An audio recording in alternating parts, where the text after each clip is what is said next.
Kita masih ada acara selanjutnya soalnya. Jadi karena untuk mempersingkat waktu, mari kita hari ini setelah ini kita akan melanjutkan dengan inspirasi yang akan disampaikan oleh Dr. Gigi Karissa Grani.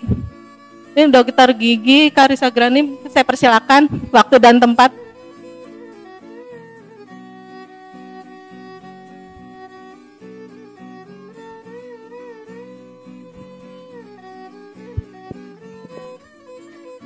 Assalamualaikum warahmatullahi wabarakatuh.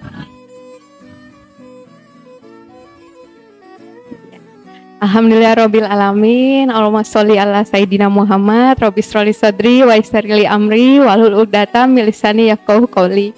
Alhamdulillah hari ini Allah mudahkan untuk bisa ketemu lagi dengan Umi Irena Handono, juga dengan Bu Sari. Siapa ya waktu dulu? Oh, ya udah ada almarhum ya. Iya, penuh kenangan ya. Waktu masuk di gerbang itu udah merinding langsung. Merinding ya. Bunda Nevi juga ada di sini. Tidak bisa terlukiskan ya. Jadi ini banyak saksi hidupnya, saksi hidupnya waktu masa-masa sempit perjuangan selama mempertahankan akidah gitu. Karena baru bersyahadat waktu itu, baru ketahuan, kemudian safe house-nya ya di sini gitu. Jadi yang tahu gitu ya, setiap habis subuh itu biasanya curhat sama Umi, galau-galau gitu ya. Alhamdulillah gitu. Terus di situ betul-betul merasakan betul gitu pertolongan Allah melalui ustazah-ustazah yang ada di sini gitu. Dan sampai hari ini alhamdulillah itu semua yang diajarkan itu insya Allah kebiasaan-kebiasaan dibentuk zikir pagi petang ya, itu alhamdulillah sampai hari ini juga yang menolong lah istilahnya. Karena ingat betul Umi bilang itu seperti perisai ya Umi ya. Perisai kita itu ya zikir pagi petang gitu. Jadi kalau ada belum sempat zikir pagi atau belum sempat zikir petang, kayak rasa wah bentengnya kayak lagi lemah nih takutnya gitu ya. Nanti khawatirnya jadi nggak sabar misalnya atau apa. Jadi hal-hal seperti itu yang sampai hari ini insya Allah ya itu bermanfaat sampai sekarang gitu. Kemudian ya tadi kalau memang alhamdulillah saya nggak tahu soalnya kisah-kisah mualafnya yang di sini Umi biasanya sih mungkin lebih parah juga dari saya gitu, tapi alhamdulillah kalau sudah kondusif, nah parah ya? Enggak lebih. Alhamdulillah kalau enak. Nah itu sih, tapi ujian itu sebenarnya nggak pernah berhenti ya gitu kan. Justru ujian itu nggak hanya ujian waktu berat-berat, buruk-buruk, justru ujian waktu senang, kenikmatan, dikasih enak itu juga sebenarnya ternyata ujian juga ya, gitu ya. Kalau kita lagi penuh cobaan atau apa yang sedih-sedih, mungkin malah lebih cepat sujudnya, bisa lebih lama, berserahnya lebih lama. Tapi waktu senang suka kadang lupa atau nggak sadar gitu kan. Jadi justru sebenarnya ujiannya justru waktu kita lagi kok kayak adem-adem aja ya gitu ya. Justru itu yang kita kalau saya rasakan itu malah yang paling saya takut gitu ya. Kok nggak ada apa-apa ya, malah takut gitu ya, gitu. Karena tadi kan dibilang kalau orang beriman itu jangan bilang kita orang beriman kalau kita nggak diuji gitu kan. Jadi ya itu yang saya rasakan gitu. Terus makin kesini gitu, ya ada tantangan-tantangan, terutama belajar Islam ya, mengejar ketertinggalan gitu. Saya baru kenal Islam di umur 36 tahun, jadi startnya udah jauh ketinggalan banget gitu kan. Jadi ya rasanya pas ngejar kok nggak nyampe-nyampe. Kayak tadi sempat bikin target juga tinggi-tinggi tapi malah nanti jadi frustasi ya. Malah terus mungkin bisa aja jadi jenuh, bosen dan sebagainya. Tapi akhirnya apa yang bisa saya lakukan sedikit-sedikit, yang penting ada progres maju ya. Itu yang saya lakukan sih gitu. Terus yang saya renung-renungkan juga, ini pengalaman pribadi ya. Kadang itu kita kalau suka sering ditanyanya, gimana sih caranya supaya istiqomah gitu. Itu saya sendiri pun takut kalau nggak istiqomah gitu ya.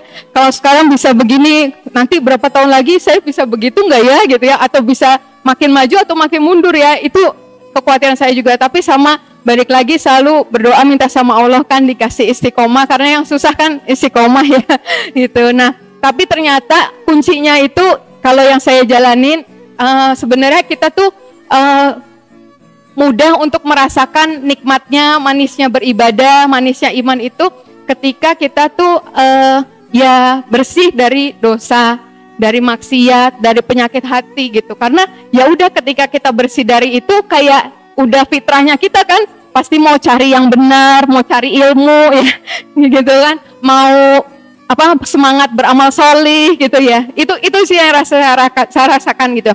Kalau maksiat mungkin kita udah tahu ya, apalagi santri-santri di sini kan pasti udah langsung menjauh gitu ya. Yang kita khawatirkan justru kalau ada penyakit hati ya, hasad, ria, sombong, ngerasa kita mungkin udah lebih tahu atau kita apalah gitu ya, kayak lebih soleha gitu ya.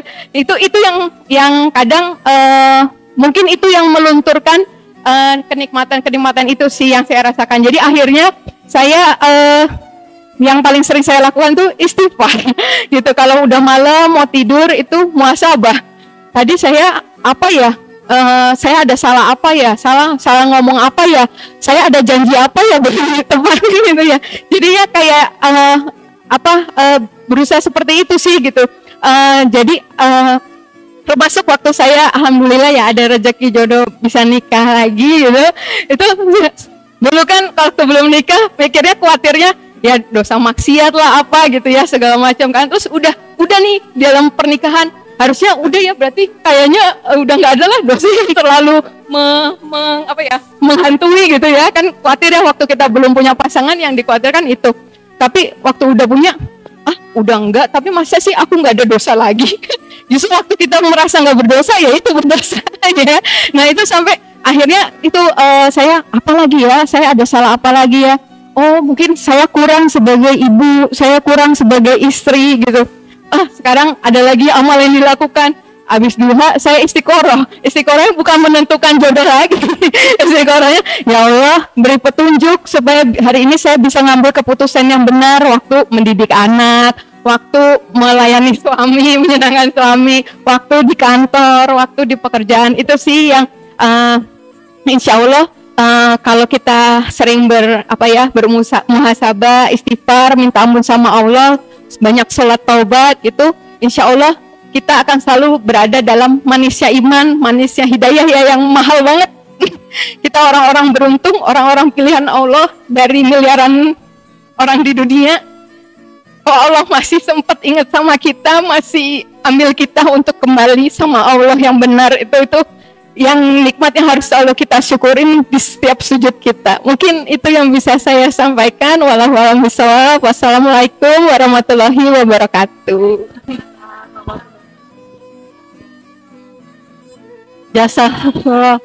Jasakillah khair, Dr. Gigi Karissa, inspirasinya Masya Allah.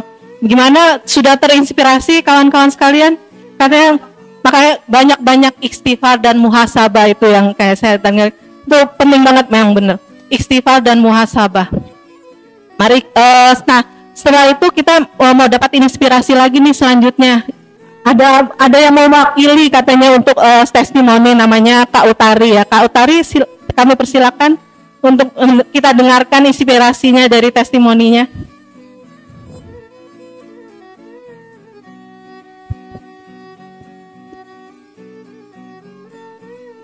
Assalamualaikum warahmatullahi wabarakatuh.